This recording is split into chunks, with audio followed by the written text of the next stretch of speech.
What's up, y'all? It's Zach with Living Corporate, and it's a Tuesday. You know, it's interesting as a side note, y'all. You know, we pride ourselves in recording content in bulk, and you know, we had a lot of different interesting content that we were gonna share, but because of just where we are, we had to really shift some things. So thank you in advance for the folks being gracious with us, because I know we'll, you know, a little bit behind the scenes, you know, we'll tell folks, you know, when we post and things of that nature, and we've had to change a lot of different things just because of where we are as a nation. And, you know, with that being said, y'all should know, if y'all don't know, maybe you're your first time listener, we actually are a platform that exists to center and amplify marginalized voices at work. And of course, again, considering where we are today, this work is all the more important. And we're really blessed and excited for the guest that we have today, Miss Pamela Newkirk. Pamela Newkirk is an award-winning journalist whose articles have been published in the New York Newsday, the New York Times, and other publications. She's written a book called Spectacle, which was named one of the best books of 2015 by NPR, the San Francisco Chronicle, the Boston Globe, and The Root. It won an NAACP Image Award. She's the editor of Letters from Black America and A Love No Less, More Than 2 Centuries of African-American Love Letters, and is the author of Within the Veil, Black Journalist, White Media, which won the National Press Book Club Award for Media Criticism. In addition to this, and we're really excited about to talk to her about today, she is the author of 2019 incredible seller, Diversity, Inc., The Failed Promise of a $1 billion Business. Miss Newkirk, how are you? I'm fine, considering all that's going on in the world. I hear you. I'm exhausted, frustrated, anxious. Yeah. I'm still somehow hopeful, though. Yeah, you know, I think that's kind of where I'm coming out on this. I have seen more progress over the past few days than I have in the 20 years that I've been writing about diversity and race and inclusion. And like suddenly it seems to be breaking through. And I think there is no longer a place to hide and to pretend you're innocent or ignorant about what African Americans are living through day by day. I mean, you know, it as if the George Floyd tragedy was not enough. We're still seeing constantly these videotaped images of police officers, you know, brutalizing peaceful protesters. So it's like suddenly it's all out in the open. And while those of us who have been living this for our entire lives, none of this is new to us. Right. We've been saying it. We've we've been documenting it. Right. But for some reason, the constellation of incidents, you know, from Amy Cooper to Ahmaud Arbery to then the most shocking, horrifying video of George Floyd being murdered on camera, this, you know, continuing saga of the African American experience to finally break through to the mainstream of white America. Yeah. You know, it's interesting that you go there, because I was curious, you know, in your book, Diversity, Inc., you talk about the adverse impacts of unconscious bias training and how it's been proven to be ineffective. And yet that still seems to be like the mainstay, or like for some organizations, like their crown jewel, like they build everything around unconscious bias, the concept of unconscious bias, training around unconscious bias, right? You know, language that really focuses on bias only being unconscious. Right.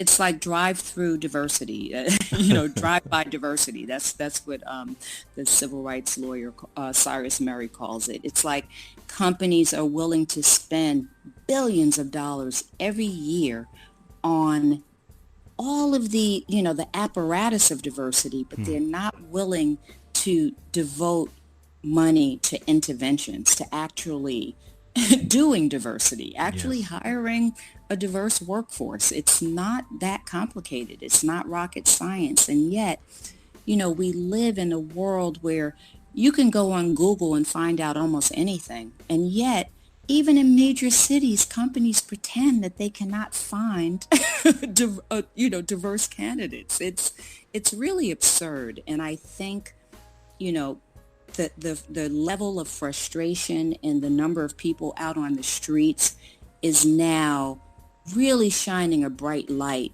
on injustice writ large. It's not only the injustice of police brutality.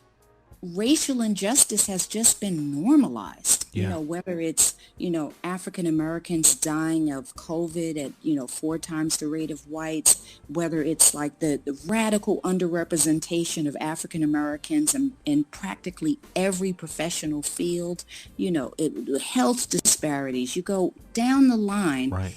And we have for centuries normalized this as if it's like determined by God that we should have, these kinds of disparities, when it really is a function of policies and practices that are human made, right? Right. No, I agree with you. I want to ask you a question about the book title before we get to the next question. So, it's Diversity Inc., the failed promise of $1 billion business. Can we talk about what promise corporate D&I has failed to deliver on? Oh, God, you name it. I mean, in doing the book, I wanted to interrogate the tension between the rhetoric of diversity, the apparatus of diversity, the diversity czars and the diversity studies and the diversity reports and the diversity organizations and all of this, this huge apparatus, the climate surveys, the training.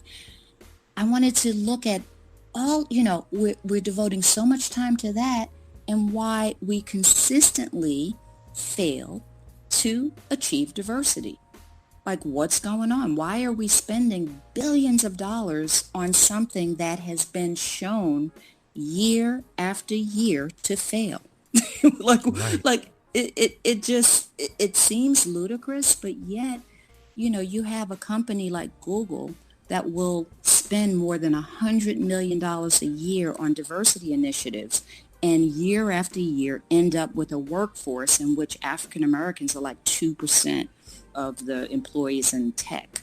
Like, how do you spend that much money and fail so spectacularly year after year? And could that money instead be used to actually hire?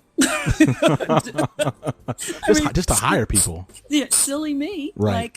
Like, do you really need to train 30 and 40 and 50-year-olds to think differently about people of color who are just like totally missing in those spaces? Right. How about bringing some of those people in those spaces, and guess what? They're going to have to learn how to deal with them. They would be their colleagues. Right. Like, I don't need to be trained on how to deal with diverse populations, but I do need a job. And if I am in a workplace that has people from different walks of life and different races and different, whatever, I mean, I will learn how to deal with that. I don't need to be trained. And it's interesting because to your point, we talk about this training.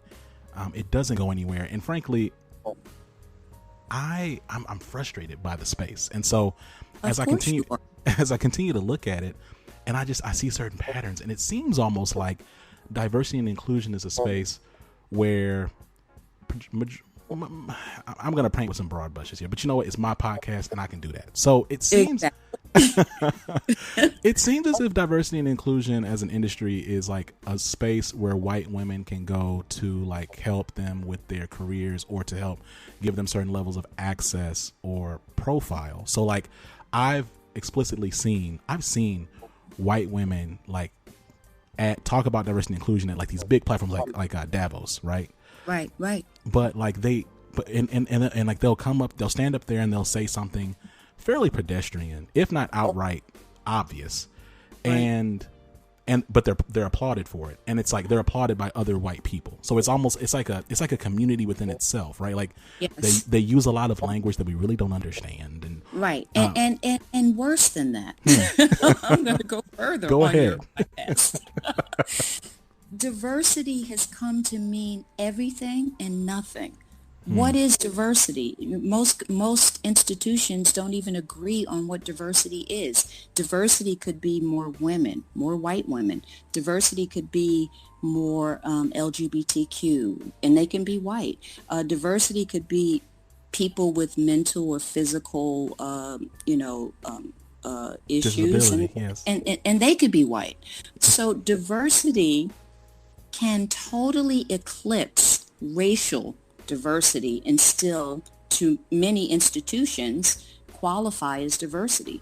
The diversity czar at Apple went so far as to say 12 blonde, blue-eyed white men could illustrate diversity because of their different backgrounds. So this diversity I remember that. which is why in my book, I focus on racial diversity because I think race has sort of been set aside, because supposedly after the election of Barack Obama, we were suddenly a post-race nation. Right.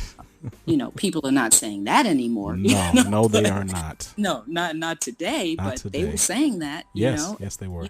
For 8 years. And here we are, with the same issues and with the needle barely moving for decades in most influential fields, whether we're talking about journalism or academia or museums or the law firms. Like, look around, and while all of these institutions will wave the diversity flag, very few of them are diverse. Right. And especially when you start looking higher and higher, right? So when you look at exactly when you start looking at the spaces for the folks who actually make decisions, right, and really are responsible for, like, who own a P&L, like, that's where you start just seeing. I mean, at best you may see a sprinkling of precisely non-white people. Let's not even say black people. You might just see a sprinkling of just non-white people, and so. I'm curious, like, when we talk about this space, and you kind of alluded to it when I asked you about, how you're feeling and talked about hope. But I want to talk about the fact that we had Howard Bryant, ESPN senior contributor, NPR contributor, on the podcast on Saturday. And I shared that I think right now is a watershed moment, essentially exposing how, by and large, inept diversity and inclusion is at really engaging Black and brown employees explicitly. And I'm curious, do you think that we're in such a moment? I'm hopeful. Of course, the proof is going to be in the pudding, whether we actually see change. But I do, I'm heartened by seeing so many white people even out on the streets, protesting. That's not something that we've seen. Black Lives Matter has really been limited to Black and brown people who have been out there, on the front lines of that battle. And it's almost as if white people have like cast themselves as sort of innocent bystanders in this whole racial conversation. Like, they have like really nothing to do with it when they had everything to do with it. Right. And so it's really encouraging to me to at least see whites engaging in a way that I have not seen in my lifetime. It's incredible that you say that. I was speaking to my father this morning, and he said, "Son, I'm 55 years old." Mm-hmm. It's like, I've never seen this in my life. I have. Yeah. It's incredible. Well, so here's what's scary is, it's, police been beating us, since antebellum, but to see white folks out there getting beat down, and we have alongside to us. remember, but we have to remember that white abolitionists were treated as badly. During slavery, white abolitionists were killed, just as readily as Black people were. So that it's really not that unusual. What's unusual is that they're out there. They're out there holding signs saying Black Lives Matter. I mean, that I do think it's a watershed moment just for that. I think there are people who are being really cynical about the level of activism we're seeing, saying they're performing, racial politics or whatever. Sure. all I know is they hadn't done that in all of the days of my life. Well, And so the fact that many are now openly expressing their horror yeah, in a way that they should have all along. I sure. mean, no doubt. But the fact that they're doing it now, I welcome it because, like, hello, welcome to, your humanity. We're all implicated in this. And we, Black people, should never have been the only ones to single out police brutality, Right. racial inequality, the radical underrepresentation in all of these workplaces. That, injustice affects all of us. And I mean, I do understand that white people have benefited from inequality, but they're also paying the price of inequality as well. I mean, no justice, no peace. There won't be peace in the land, as long as you have a system that's so blatantly unjust. And so, it's so you talk about white folks coming out and really supporting having Black Lives Matter. I'm gonna tell you, Miss Newkirk, when I knew it was a thing, was when them Amish came out there. I said, how did y'all even get the word? What? I guess what got me was the all of the thousands of people in Berlin, That too. in Paris. Yes, and in that was London. huge. Yes. Like, it's like, Australia even. Australia, right? I mean, around the world, the whole world is watching. And so we talked a little bit about kind of what we think this is. There are plenty of organizations, right, that are, and I say this as someone who, because of my network, I'm able to see, like, I know the diversity and inclusion consulting spaces and stuff out there, right? And I'm seeing there's a sharp uptick in demand for. Oh my God. Something. Oh my God. My phone is ringing off the hook, and I don't do diversity training. And I tell them I don't do diversity training. Yeah. If you read my book, you'd know how I felt about it. But I know a lot of people who do it, and, you're welcome to, like, speak to them. Sure. I'm all in for a candid conversation about what you can do differently to change the game.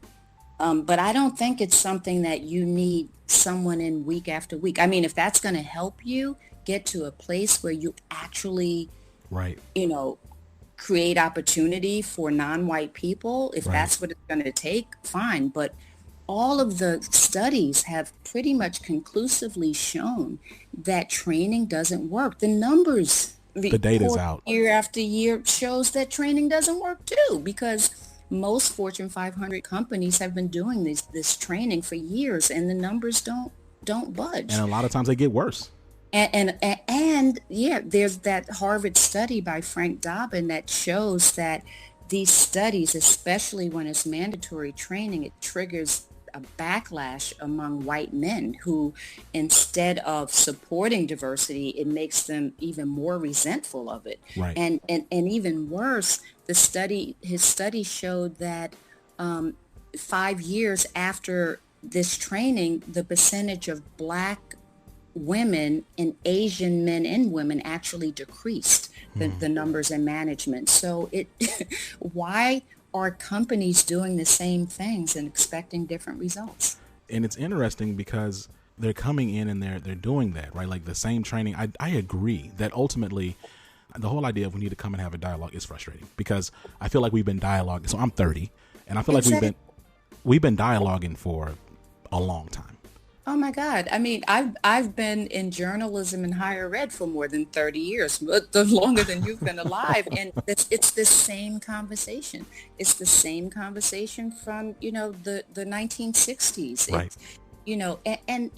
I guess the optimistic way of looking at it is, after the uprising in the 1960s, and when the doors finally opened to people of color in fields that had historically excluded them, we did see, the numbers jump up, considerably. We saw more African Americans, Latinos, and others going to colleges,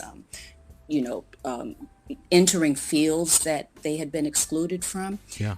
But as that progress became to metastasize, then we came into the 80s and we had this backlash against diversity, under Reagan, and we had, this systemic dismantling of every policy, every practice. All those social programs got gutted. Yeah. Yes, everything got gutted. And then, the backlash, we're still living in that backlash to the progress that had been made. So, the interesting thing is that all of these institutions can turn on a dime when they're ready, when they want to. Like, we're seeing companies now suddenly devote millions of dollars. I just heard Bain is going to, devote $100 million to, Black causes, and all of these things are suddenly happening. So it's so easy for them to turn it around, to open that spigot. But what has been lacking is the leadership, the will, and the intention. Yeah. Yeah. And to your point, like, we've seen, these organizations, a lot of these organizations, these big ones, like they solve big problems. They solve really big problems. And so, but the frustrating thing for me, I think, is that we treat racism as an abstract, right? So we'll say things like, well, we just need to open our hearts and minds. Like, we don't really actually need to open our hearts and minds. We just need to tie these things back into tangible outcomes, create and add new policies that hold and drive accountability, increase transparency, and make certain demands and expectations, right? Like I said, I'm alluding back to the Saturday episode, but it's just fresh in my mind because I think about the fact that Howard Bryan, he said, look, the reason you come in, you don't sexually harass somebody isn't, it may be because you're a decent person. It may be, and it may be because you'll get fired. That there's going to be consequences and repercussions if you come in here acting stupid, harassing women or harassing anybody. Saying something inappropriate. You know that. And do you need a training program to tell you that? I genuinely don't, and I loathe every single one of them. Yeah. But you're right. Yeah. And the thing is, it's not even that I'm just so against the idea of training, even though I kind of am. Sure. But if there was any proof that they actually helped realize diversity, I'd be all about it. Yeah. There are measures that we know work, and I just don't understand why we keep doing something that has not borne fruit, and we ignore the things that do. And that leads me to believe that there's not an honest intention to actually realize diversity. I agree. So some of it, to me, it's like when you talk about like programming for diversity, equity, inclusion, it's typically some type of instructor-led training, but a lot of studies continue to show that being able to have authentic conversations and build stories, again, tying and really having the critical conversations to tie goals and values to policy is really what drives results. But we're just still not there yet. Right. I'm curious. Again, there's plenty of organizations who are just now trying to build like some type of office, right? Some type of council or department or whatever you want to call it. What would you say are some of the biggest mistakes folks, and I say folks, I mean organizations, commit when they try to launch initiatives or departments or groups like this? Yeah, I think the biggest mistake is that the leadership sort of farms out this diversity issue to the most marginalized person in the organization, which is usually the diversity czar, whatever they call the diversity professional in that organization. Usually that person is the most marginalized executive on the team. It's usually a person of color or a woman, and they usually don't have much power. And so don't do that. And if you're going to do that, if you're going to go that route, then you have to empower that person to actually get results. One thing that we've seen from studies, there was a study done a year ago, a survey of Fortune 500 D&I professionals, and I think it was somewhere around 65% did not even have access to the metrics, the diversity metrics in the organization they work for. So how could they hope to fix a problem that they can't even see? And Right? no, absolutely. And So they're shooting in the dark. yes. No, We keep going, we please. know the most effective way to tackle a diversity problem is first to have transparent metrics across job categories, across, bonus systems, any kind of award systems, who's getting, who's not, right? If you have to look under the hood and see what's actually happening in these companies, because we know with unconscious bias, you can keep blaming everything on unconscious bias, but whether it's conscious or unconscious, let's see how it's working in your organization. Right. Only then can you hope to even have an intervention. Whether it's in your promotion system, it's your hiring system, it's looking at, who's even being interviewed for positions, Right. what kind of outreach are you doing? So you have to have transparent metrics across the board. It is the first step. And once you do that, then you can hope to have the kind of interventions that will allow you to actively address the problem. It's what I do a chapter on what happened at Coca-Cola after they were sued for racial discrimination, and they said part of the settlement was having this task force that oversaw what they were doing to correct the problem. And over 5 years, they were able to make substantial improvements through a system of transparent metrics and accountability. And it's interesting because I think when we talk about metrics, and it goes back just to the lack of inclusion in this work, when you talk about metrics, it presumes that the people who are measuring understand what they're measuring for. Right. Right. And so but if you have a group, which and there's plenty of articles, op-eds, analysis, like reports, all kinds of things about just how behind the majority population is on matters of race. Right. So then why would that same population then be responsible for measuring the nuances of race and diversity? Are you saying the fox guarding the chicken coop? Is that Absolutely. Absolutely it is. I mean, you have to, right. So if you're not allowing the person charged with increasing diversity, if you're not giving them access to those numbers, right. You're hiding something, for one thing, right? And you're handcuffing them. There's no way that they can hope to correct those issues without having that kind of information. I mean, that's just basic to their job. But yet you talk to most D&I people and they don't have access to that. And what's also interesting about that is that there's different levers, right? Because the other piece you talked about power, and I've been living corporate has been a bit more intentional in calling out like the ethics of power and how all of these things work, right? Because you just rarely ever see the person who's really driving diversity, equity, inclusion be somebody that really has authority, and they're not respected in the space because typically their role is something internal that they're not necessarily driving any type of revenue, and so so they're not going to really be heard. And on top of that, sometimes compounded is the complexity that you have organizations that will get somebody who's they'll get somebody who is black or brown, but again make them junior. So it's not only they don't have the formal hierarchical power, they don't even have the social capital that comes with being white to really navigate and do their jobs well, because they're oftentimes tokenized. Right. No, it really comes down to leadership, because in any organization, people know what matters and what doesn't matter, right? Right.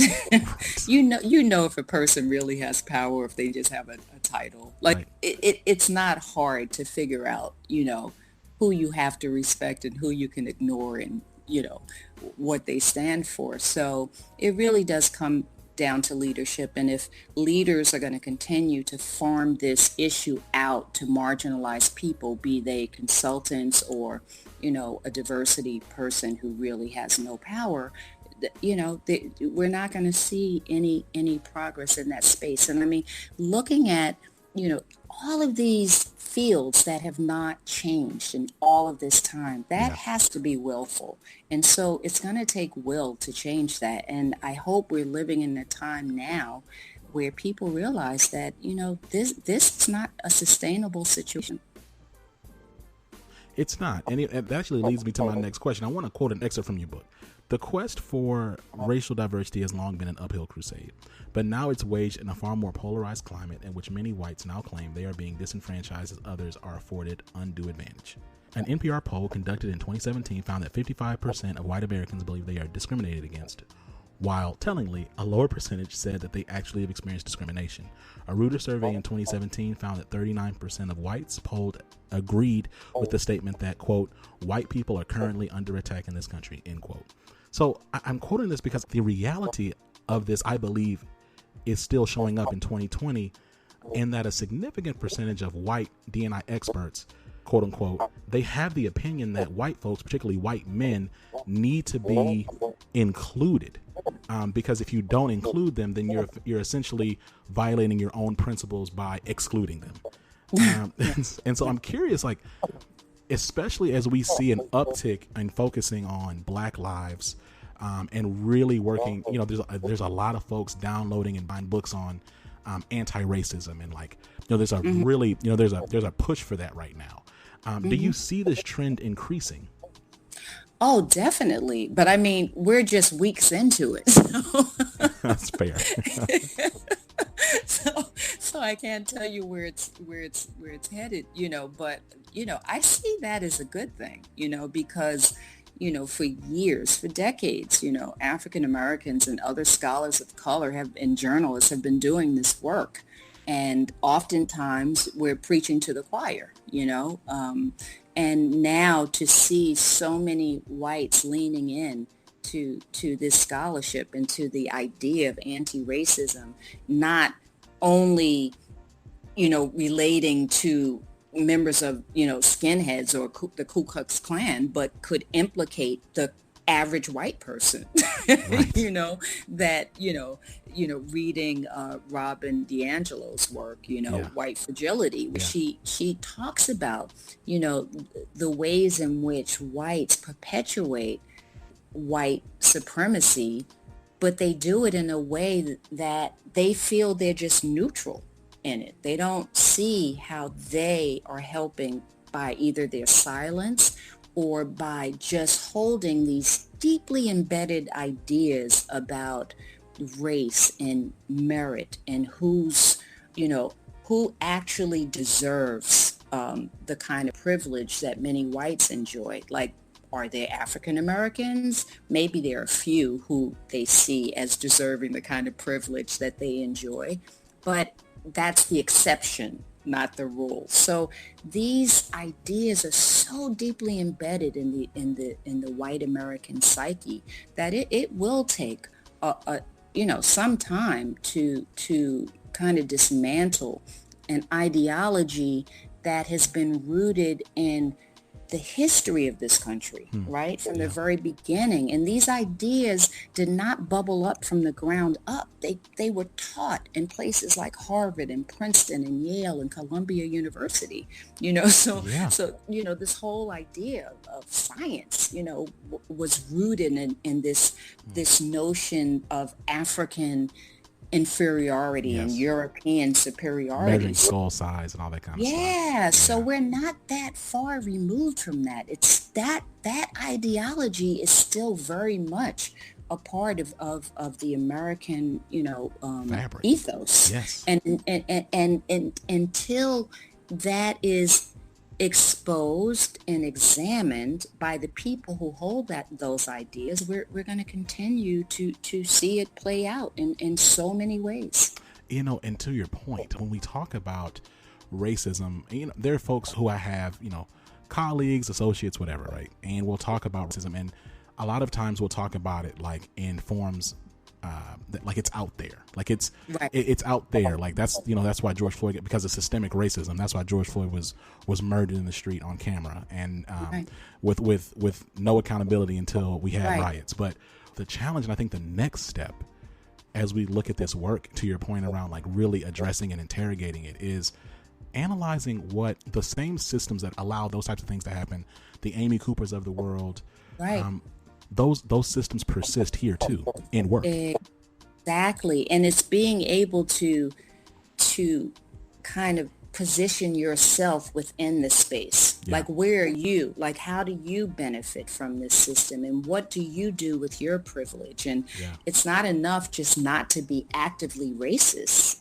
Like, Right. in what ways are you anti-racist? In Right. what ways are you working to dismantle injustice? And that's the next step for the so-called decent whites who I don't think are, actively racist, Right. but they're complicit in a racially unjust system. Right. Through their silence, through their inaction. They work in these spaces, and they're not using their forums and their positions to tackle something that is so persistent and perverse. And because I've just started really thinking about, again, like connecting historical racist ideologies and beliefs in America, and then like how they show up at work. And so like an example that I think about, and I'm not a researcher, and I've talked to some friends, like I really want to put some research together on this, but like, so when you think about the history of black women and how they've been treated in this country, and how essentially there's all kinds of writing on how there was a belief that essentially black people across the board, but black women specifically, they don't feel pain in the same ways that white women do. Right. The black superwoman. The black superwoman, right? And so, in fact, a lot of the understandings that we have about the female anatomy comes from the abuse of black female slaves. But this idea that, black women are tougher and like stronger inherently or biologically, and we see that in sports, right? We like Serena Williams is like a classic example of that. We just, we think that she, and also why she wasn't heard and she almost died when she had her child. But I think that mentality and that attitude, it persists in the workplace as well. And it shows up in the workplace by way of black women being overworked and being underappreciated. Well, it's what history has demanded of us, right? Right. We had to be stronger. Like, what was the alternative to that? Being beaten more, being raped more, being... Right. So, paradoxically, it's partly true that's why we're still here. Right. No, by means of survival. It's right. But, we haven't been given the opportunity to show weakness and to cry when things happen, things go wrong, like that fragility that maybe accorded a white woman doesn't work for us. And I think we could find like similar, I guess my point is like that the meta narrative doesn't stop. And like, so when you talk about systemic racism, so I'm the son of an English teacher. So like, I'm very sensitive about words, right? So like, if you're going to use a word like systemic, then be comfortable with interrogating the concept that whatever you're talking about reaches as far as you can see and beyond that. Exactly. And so, when we talk about, like we just talked about with science and a lot of the racist concepts, and considering that black folks were inherently inferior. And I mean, those ideas are still debated, and they're still debated. Just like it was like 10 years ago, maybe it was a little more than that, when Newsweek and Time had like this big debate going about the bell curve. People still talk about the bell curve, and people still do. And I mean, and so like still with us. Even if it's not as polite today, it's still here. It's still very much with us. Even if people don't say it, that ideology persists. Exactly. And so it's like, okay, if not only was this like at one point in time, this was rigorous, firmly accepted, widely, globally accepted academic truth, and now it's waned into being in polite conversation. Precisely. But still true. But still believed to be true. But it's PC to now say it. Right. So it's not unreasonable then to believe that majority counterparts presume or have some conscious or unconscious beliefs that black people are inferior, and that comes up in language like they're not as strategic, or they're not as they don't think as critically, or whatever. But it's subtle, and they're natural athletes or natural artists. Like nothing comes out of a thinking place. They're creative, but they're not strategic, right? And it shows up in a lot of genteel language. But you talked about Robin DiAngelo, and you talked about white fragility. We had her on the podcast a little while ago, and You shared it actually on Twitter. Thank you for that. I did, because I think it's so timely. It is. And when we talk about white fragility, and for the sake of just kind of level setting, right, it's essentially the low fluency and resilience of white folks that have with regards to engaging matters of race, especially discussing where they may be the perpetrators of conscious or unconscious racist behaviors. But then think about it. Yeah. There are no penalties for them not knowing so much about the history of race in this country. It's true. You know, I've written about this, that you know, you could do a doctorate, a postdoc, and never have to meaningfully confront the history of race in this country. Yeah. You know, you don't have to know about what happened to the Irish and what happened to, you know, Italians and Greek people at the turn of the century and how they, you know, they were demeaned. And you don't have to know how race operates and how it is like just so deeply embedded in the whole system of this country. And so because you may know who some of the major contributors to American history were, who happened to be African American, they never have to know. They don't have to know who Frederick Douglass is, Booker T. Washington, like all of the people who I grew up just knowing because my parents taught me. Right. I would never be penalized on the SAT for not knowing that. So they've been able to skate through life without understanding why it is that we have this kind of systemic imbalance around race. Yeah. And they think it's because of merit. They think it's because they worked harder. They think, you know, they think, well, slavery was abolished in the 1860s, so what's the problem? Right. You've had all this time. They don't look at the ways in which that system is still very much actively working against any kind of racial equality, right? You know, racial justice. And so when you're like just ignorant and not penalized for that ignorance, like it's not totally the fault. You know, I have white students who sometimes are in tears in my class. I teach a class that examines the history of racial portrayals of marginalized groups. Yeah. And they say, how is it that I'm in college and I never learned any of this history?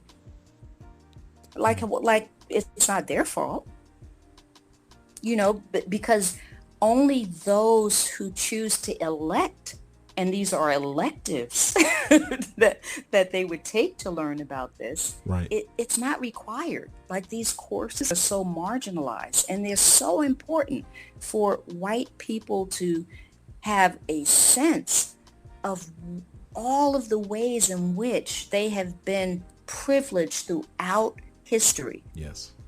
Without knowing that, they're blithely just ignorant.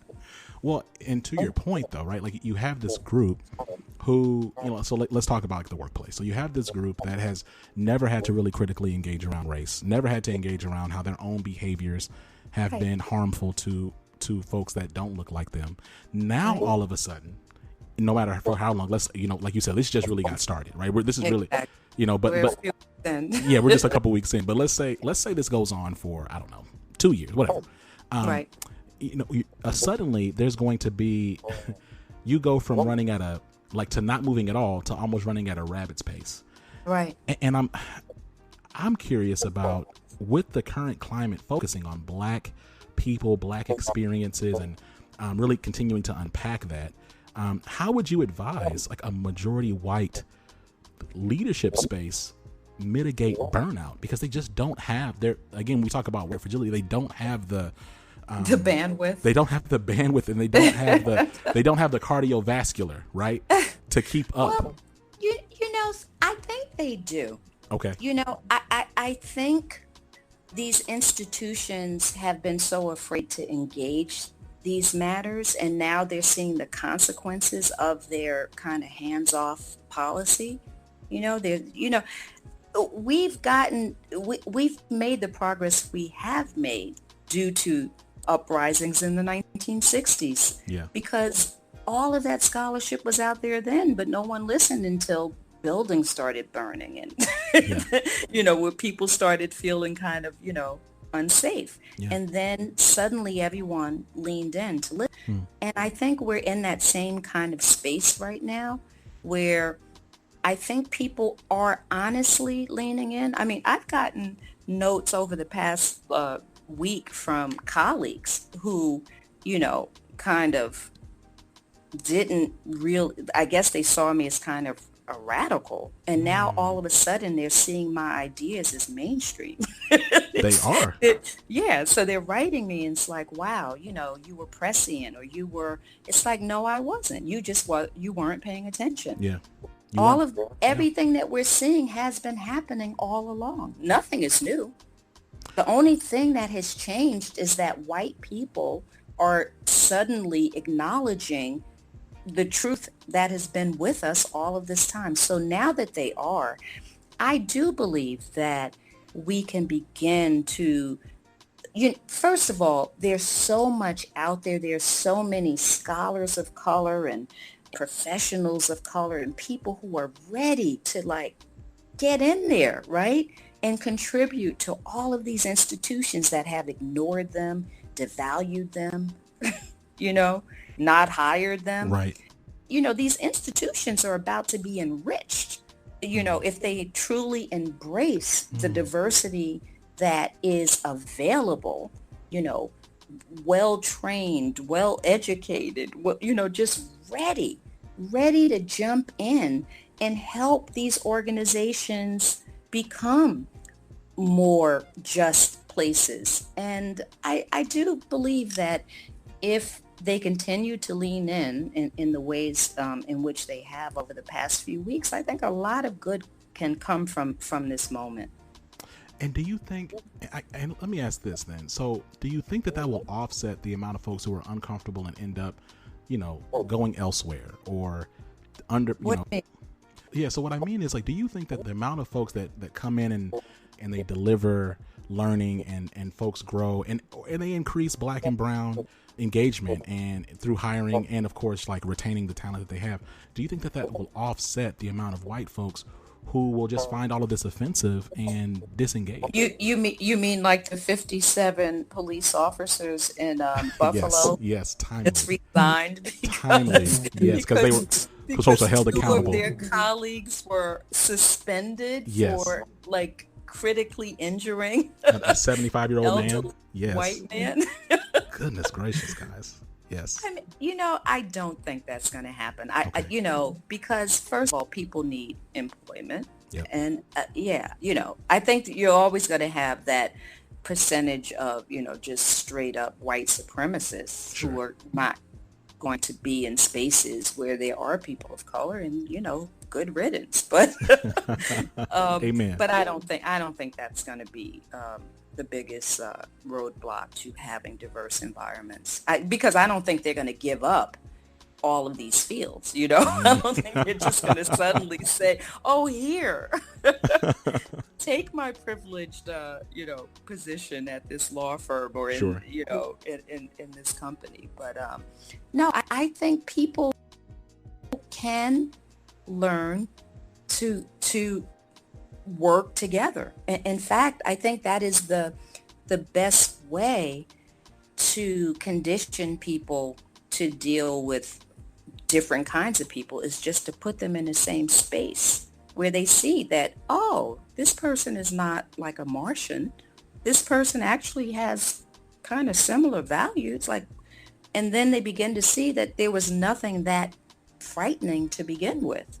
But I think when you continue, we live in a rigidly segregated society, and most white people don't have to be in spaces where there are people of color, and particularly people of color who are peers. Yeah. They may be in the mailroom or, deliver their food, but to have people of color who are your peers, many white people don't have that experience, and they certainly don't have that experience of having people of color who are neighbors, who go to the same church, who go to the same, we live in such segregated worlds.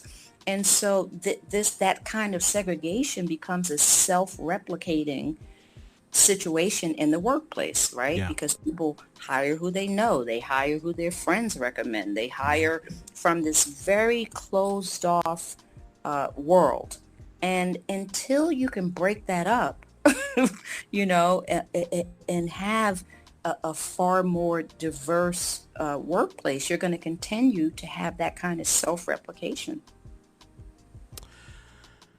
Ms. Newkirk, this has been incredible. Thank you so much for being on the podcast. Before we let you go, any parting words or shout outs? Well, I guess the thing that I'm most hopeful about is that there are successful models that can be readily replicated. And if institutions truly want to embrace diversity, they need to just stop doing what they've been doing. Yeah. And lean into models that have proven to be successful. Well, there you have it, y'all. This has been Living Corporate. Like, we do this every single week. We're having real talk in the corporate world, and we center and we amplify marginalized voices at work by having Black and brown thought leaders of all types of varieties on the platform. You make sure you check us out. Just Google Living Corporate. I ain't about to shout out all the places that we on, because we all over Barack Obama's internet. So just type in Living Corporate and you'll catch us. Until next time, this has been Zach Nunn, and you've been listening to Pamela Newkirk, award-winning journalist, educator, speaker, and author. Peace, y'all. Living Corporate is a podcast by Living Corporate LLC. Our logo was designed by David Dawkins. Our theme music was produced by Ken Brown. Additional music production by Antoine Franklin for Musical Elevation. Post-production is handled by Jeremy Jackson. Got a topic suggestion? Email us at livingcorporatepodcast@gmail.com. You can find us online on Twitter, Facebook, Instagram, and living-corporate.com. Thanks for listening. Stay tuned.